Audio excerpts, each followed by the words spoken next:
Guys, tignan nyo ang tuyo. Mahal pa sa karne. Halos kasing presyo na ng baka. Tignan nyo, pero ang ganda sobra. See?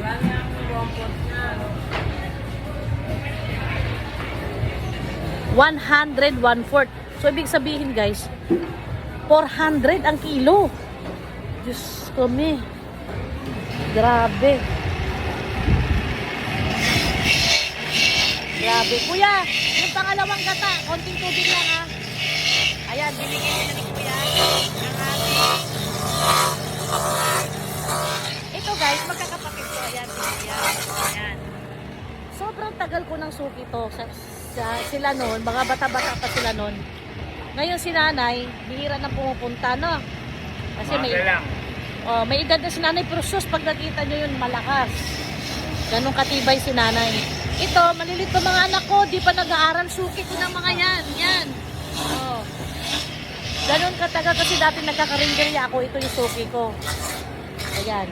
So, umorder tayo ng 4 na nyog. Ayan.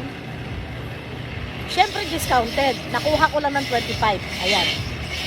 30 to, nakuha ko ng 25. Kaya guys, kapag kailangan nyo, kung taga rito kayo sa Cubao, punta kayo dito, mura dito, at saka laging fresh. Ako, dito ka bibili. Ha? Kaya nga. Oh, shout out.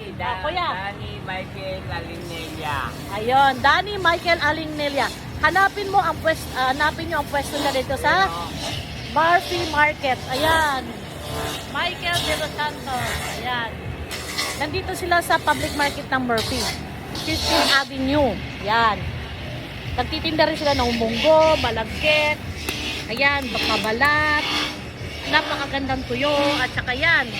Ang dami, lahat ng kailangan nyo nandito sa kanila. Kasi yan. Diba? Punta na kayo guys. Mamalengke na kayo. Bye!